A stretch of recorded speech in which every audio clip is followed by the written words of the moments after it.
करेगा।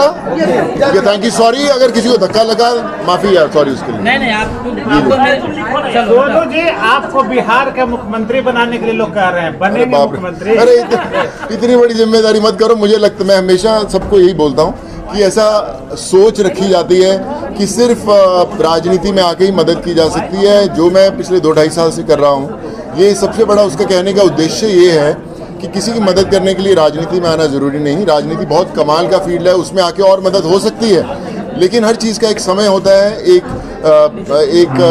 ऊपर वाले ने तय किया होता है जब होना होगा खुद ब खुद ले आएंगे। लेकिन मेरा मकसद सिर्फ यही है कि स्कूल्स बने, कॉलेजेस बने, हॉस्पिटल्स बने और ऐसी जगह बने जहाँ पे कहीं भी गरीब आदमी आज जब जाता है, कई बार हम बोलते हैं कि सरकारी स्कूलों में जाते हैं या अस्पतालों में जाते हैं, उन्हें पता नहीं चलता।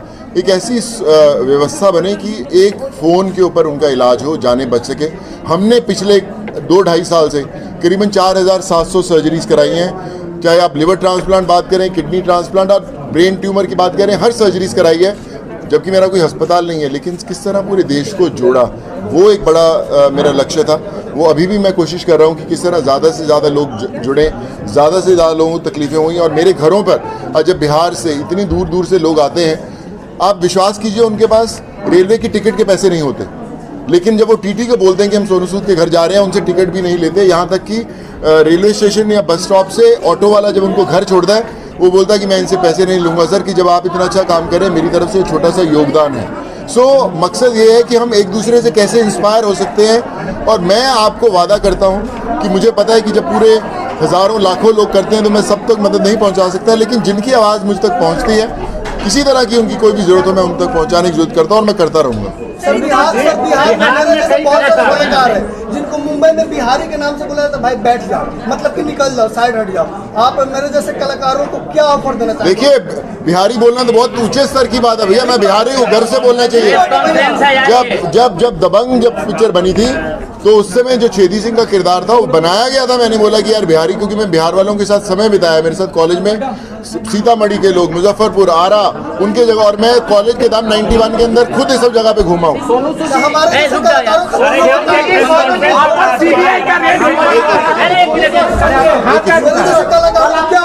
मैं यही कहना चाहूँगा कि भाई, टैलेंट को यही कहना चाहूँगा कि टैलेंट एक ऐसा पानी का बहाव होता है जिसको कोई रोक नहीं सकता। सोनू सूद जी, आप एक बात बताइए, सोनू सूद जी, बिहार आने का पूरा आपका मकसद क्या है? इस स्कूल में आने का क्या मकसद है? आप क्या मकसद लेके आए, पहले वो बता दीजिए, उसके बाद लोग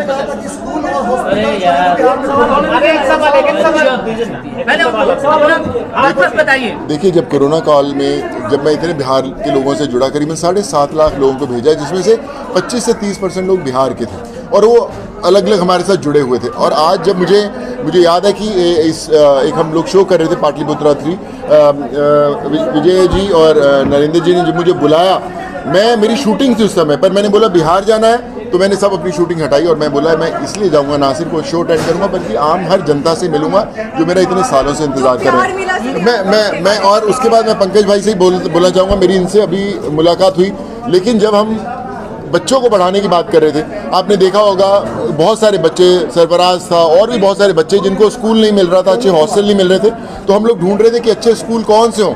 पंकज भाई से हमारी भेंट हुई और उसके बाद हमारे शिवा है हमारी फाउंडेशन के साथ जुड़े हुए, उन्होंने बताया कि बहुत कमाल के इंसान हैं, बहुत कमाल के स्कूल हैं। हमने बोला हम सबको उनको जोड़ना है और आज हम कई बच्चों को यहाँ पे पढ़ा रहे हैं। आज जब यहाँ पे ज्ञानशैली स्कूल में हमारे बहुत सारे बच्चे पढ़ रहे हैं जिनको हम लोग सपोर्ट कर रहे हैं, तो मैं ज़रूर आकर यहाँ देखना चाहता था कि जहाँ पर वो बच्चे पढ़ रहे हैं, जहाँ पर उनका भविष्य बनेगा, वो कैसी जगह है, कैसे टीचर्स हैं, कैसे लोग हैं, कैसा इंफ्रास्ट्रक्चर। और मुझे इतनी खुशी हो रही देखकर कि आज हम लोग बोलते हैं बिहार पिछड़ गया, कुछ नहीं है, सिर्फ एक सोच चाहिए, एक इंसान चाहिए जो आगे बढ़े। और उस इंसान के लिए मैं रुका हूँ। मैं आज सबसे बोलता हूँ, आज मीडिया में आप हमारे भाई लोग हैं इतने, सब मेरा संदेश ज़रूर दीजिएगा कि किसी तरह का स्किल डेवलपमेंट जिसको बोलते हैं कि किस तरह आत्मनिर्भर बनाया जाए, लेडीज़ को कुछ है, सेंटर खोलना चाहिए। आप मुझे एक आवाज़ दीजिए, मैं कल से काम शुरू करवा दूंगा। स्कूल अगर आप बच्चों को पढ़ाना चाहते हैं, कोई ऐसे पिछड़े इलाके जहाँ पर हो और टीचर्स वहाँ पे करना चाहते हैं स्कूल, मैं उनके लिए खड़ा होऊंगा। मेडिकल फैसिलिटीज़ मैं करूँगा। तो मेरा मकसद आज सब लोगों को आपके थ्रू ये कहने का है कि आप ये कभी मत सोचिए कि बिहार पिछड़ा हुआ है या उनको मदद नहीं होती या राजनीति से कब मदद होगी या कौन नेता कौन करेगा, कौन अभिनेता करेगा, कोई फर्क नहीं पड़ता। हम आम इंसान हैं, हम आम इंसान बन के बिहार को वो बनाएंगे जो हम बनाना चाहते हैं। बिहार के मुख्यमंत्री बना दिया जाए तो आपका पहला उद्देश्य क्या होगा सर? बना के छोड़ोगे आप तो यार मेरे लिए। बिहार से बहुत सारे कलाकार हैं जी। बिहार में बहुत सारे कलाकार, लेकिन आपसे क्यों ज्यादा अटैचमेंट बिहार के लोगों की? क्योंकि मेरी अटैचमेंट बिहार वालों से बहुत ज़्यादा भाई। मेरा जो रिश्ता है बिहार से आज का नहीं है, इंजीनियरिंग कॉलेज के दौरान का। मेरे रूम पार्टनर सब बिहार के थे, मैं हूँ पंजाब से, लेकिन जब बिहार और पंजाब का झगड़ा होता था मैं बिहार वालों के साथ खड़ा रहता था। तो मेरे पंजाब वाले बोलते अरे यार तू पंजाबी है, उधर कैसे खड़ा हुआ है? मैं बोला मेरे भाई बंधु हैं यार, ये मेरे भाई हैं बिहार। तो कुछ ना कुछ रिश्ता तो मेरा बिहार का बहुत सालों से है, जो आज मैं वापस हुआ लॉकडाउन में मैक्सिमम बिहार के लोगों से मिल पाया। आज मैं बिहार में स्कूल में बैठा हूँ, तो एक रिश्ता ज़रूर है। हो सकता है 4-5 साल बाद जब आप देखेंगे तो इसके पीछे भी कोई लगेगा कि कोई तो ऊपर वाले ने सोचा होगा, जहाँ पे आज मैं आपके सामने बैठा हूँ। बिहार आए तो लालू यादव नीतीश जी से मिलेंगे क्या? राजनीति में आप लोगों जैसे लोग राजनीति में आज बिहार की राजनीति में आप जैसे लोगों की सख्त जरूरत है। अरे मैं भाई, मेरे को जहाँ बुलाओगे मैं वहाँ पे पहुँच जाऊँगा। मैं वही बोला हूँ, राजनीति नहीं, उसके बिना भी मैं काम करता रहूँगा। जी सर, एक करके। मैं दूसरी बार आया हूँ, पहले आया था मैं सीतामढ़ी आया था, सीतामढ़ी से रक्सौल और वहाँ से बीरगंज हम मैं पूरा घुमाया हुआ है। मैं जैसे बोला आरा, मुजफ्फरपुर, पटना, बोरिंग रोड सब देखे हुए मेरे, बड़ा अच्छा लगा था मुझे। और आज जब मैं दोबारा आया हूँ, क्या बदलाव देखा सर जब पहले आप आए थे और आज आप आए, क्या बदलाव आपने पाया? पहले भी बिहार वाले नहीं सुनते थे, अभी भी नहीं सुनते हैं। और प्यार जो बिहार वाले करते हैं वो कोई नहीं करता, ये भी बात सुने। मैं अपने दोस्तों को बोलता था, मेरे साथ कॉलेज वाले पढ़ते थे, मैं कह यार तुम पानी कौन सा पीते हो यार, सुनते ही नहीं हो तुम लोग। और आज भी हम लोग देखते तो सुनते नहीं, लेकिन जो दिल है बिहार वालों का उसमें इतना प्यार से भरा हुआ है और इतना उनके अंदर स्नेह है कि उसका जो रिश्ता है वो कहीं नहीं। मैं जितना बिहार में मुझे प्यार मिलता है, मैं पंजाब में जहाँ पैदा हूँ, मुझे उससे ज़्यादा बिहार में प्यार मिलता है। अब ये होता है बिहार, इसलिए मैं वापस आता हूँ। बिहार के लिए आप हीरो हो कि विलेन? देखिए, मैं आम जनता हूँ और आम जनता से बड़ा हीरो कोई नहीं है। पर्दे पर सिर्फ आप एक्टिंग कर सकते हो, चाहे हीरो की करो विलन की करो, लेकिन जब सड़कों पे उतरना पड़ता है, आम जनता के बीच में उतरना पड़ता है, चाहे वो कोई भी हो, वो असली है।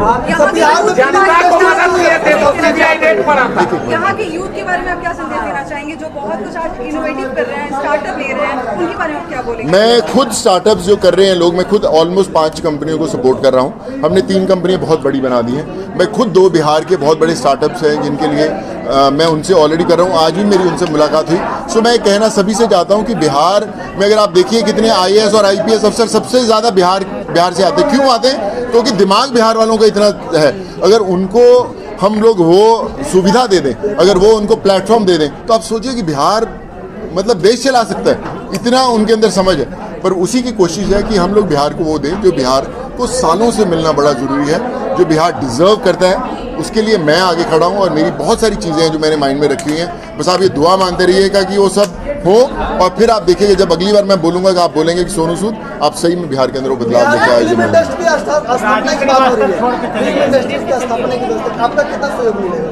देखिए, मैं हमेशा खड़ा हूँ। एक बात मुझे रास्ते में जब मैं आ रहा तभी भी मैं बोल रहा था, फिल्म इंडस्ट्री बनाते हैं लोग, वहाँ के आर्टिस्ट, और कितना वो काम देते हैं।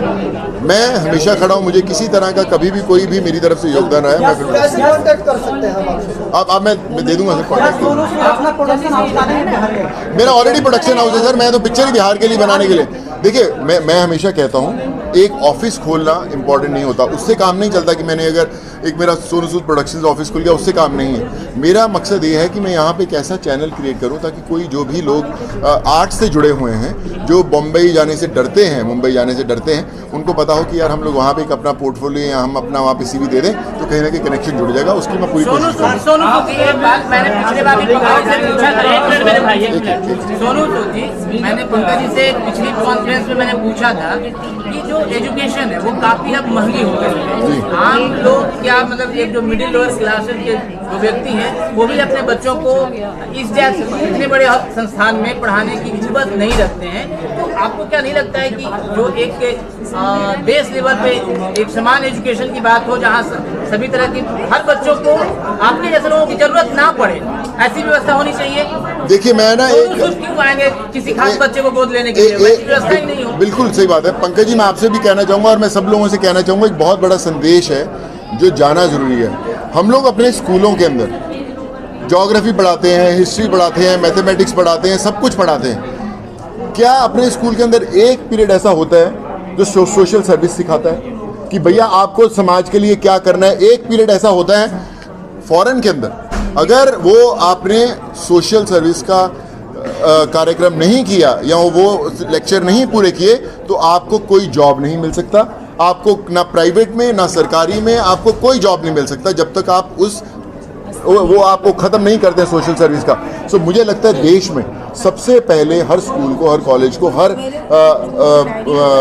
जो राजनीति में लोग हैं उनको एक सोशल सिखाने का कि समाज सेवा कैसे करें, तब देखिए अपने आप बदलाव आएगा। और आपका जवाब जो है ना, हर एक गरीब आदमी मदद करने निकलेगा। आपने बोला कि पैसा होना ज़रूरी है, फेमस होना ज़रूरी है मदद करने के लिए, नहीं सक्षम होना ज़रूरी है। मेरे लिए मैंने जब लोगों को भेजा सर, जो आदमी 120 रुपए की दिहाड़ी बनाता है, बिहार का बंदा, वो भी आज हमारी संस्था के साथ जुड़ के किसी गांव के अंदर इंटीरियर को किसी को भैंस देने जाता है, जिसको हम लोग बोलते हैं, क्योंकि उसके अंदर जुनून है काम करने का। मैं सबसे यही कहना चाहता हूँ कि फ़र्क नहीं पड़ता कि आप कितने फेमस है, एक्टर है, नहीं है, आम आदमी है, आप हमारे साथ जुड़िए सूद फाउंडेशन के साथ। हम साला किसी को प्रॉब्लम नहीं आने देंगे। बिहार देश चला सकता है तो बिहार के मुख्यमंत्री देश चलाने के लिए प्रधानमंत्री की बात कर रहे हैं, क्या उनके मुहिम में आप साथ होंगे अगर बिहार से कोई प्रधानमंत्री बनता है या बनने के लिए आगे लड़ाई लड़ता है? देखिए, मैं हमेशा कहता हूं कि बिहार के अंदर जो दिमाग है वो IAS IPS ऑफिसर जो बनते हैं और जो देश चलाते हैं उसी से पता लगता है कि मैक्सिमम लोग यहाँ से आते हैं। दूसरी बात ये बोले कि स्टेट कोई भी हो, मुख्यमंत्री कोई भी हो, MLA हो, MP हो, प्रधानमंत्री हो, कोई भी हो, सिर्फ जुनून चाहिए देश को हेल्प करने का। कोई फर्क नहीं पड़ता आप किसी के साथ भी खड़िए। बिहार देता है सर, तो यहाँ के मुखिया भी देश चलाते हैं। बिहार की कई योजनाओं को केंद्र ने लागू किया है, वर्तमान अभी जो केंद्र सरकार है, तो बिहार के मुख्यमंत्री ने बीड़ा उठाया है कि बिहार का भी प्रधानमंत्री देश में बने, वहाँ सत्तासीन हो। तो वो एक मुहिम पूरे विपक्ष को एकजुट होकर पूरे, देखिए मुझे लगता है कि जब अभी देश के जो प्रधानमंत्री बनते, देखिए मैं तो हमेशा खड़ा ही हूँ, पर मैं कहता हूँ कि जब देश के प्रधानमंत्री बनते हैं, जो भी बनते, पूरा देश बनाता है उनको, है ना। ये सिर्फ एक स्टेट का मुद्दा नहीं है, पूरे देश का मुद्दा है। हमें सिर्फ देश बदलना है, फर्क नहीं पड़ता कि कौन सी स्टेट से हो, एज लॉन्ग एज कोशिश हो।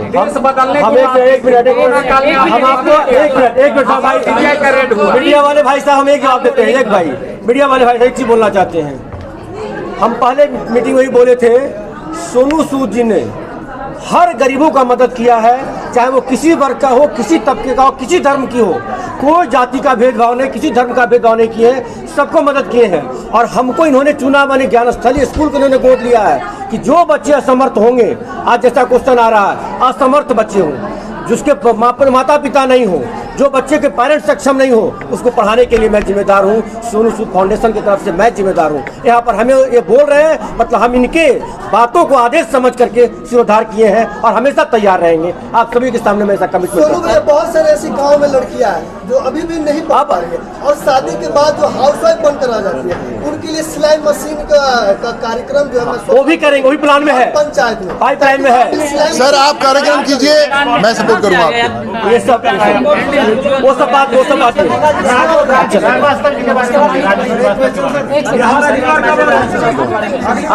आप जो कि जब बुलाओगे भाई आ जाऊंगा। सम्मानित नहीं कर सके थे, यही में सम्मानित कर रहे हैं।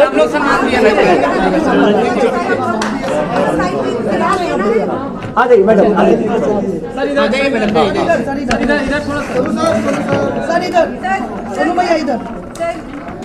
आइए मैडम, आप आइए सोनू भैया सामने। अरे सर का कहाँ है?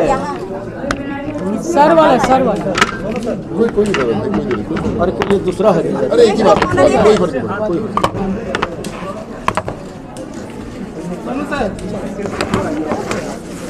आप आ जाइए।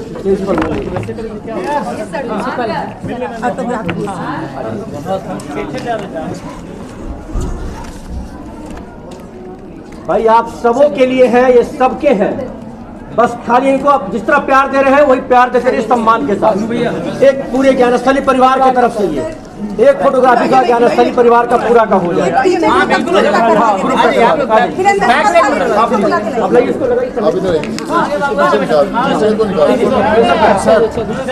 हाँ ठीक है, आइए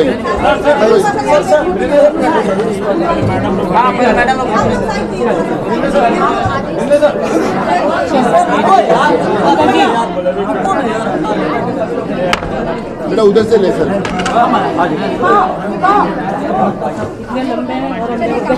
अच्छा, यहाँ पर कुछ मीडिया कर्मी को भी हम लोग सम्मानित करने रखे थे सबों के लिए। ये देखिए, अभिषेक कुमार है, हिंदुस्तान के फोटो जर्नलिस्ट, उनको मैं आमंत्रित करता हूँ और सोनू सूद जी से आग्रह करता हूँ कृपया उन्हें सम्मानित करें। जय जी, क्या हाल है? अरे इन्हीं को ले चलते फिल्म शाकाल शाकाल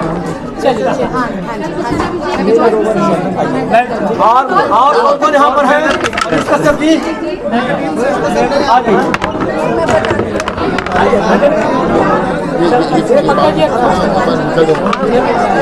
मेरी आपसे ना,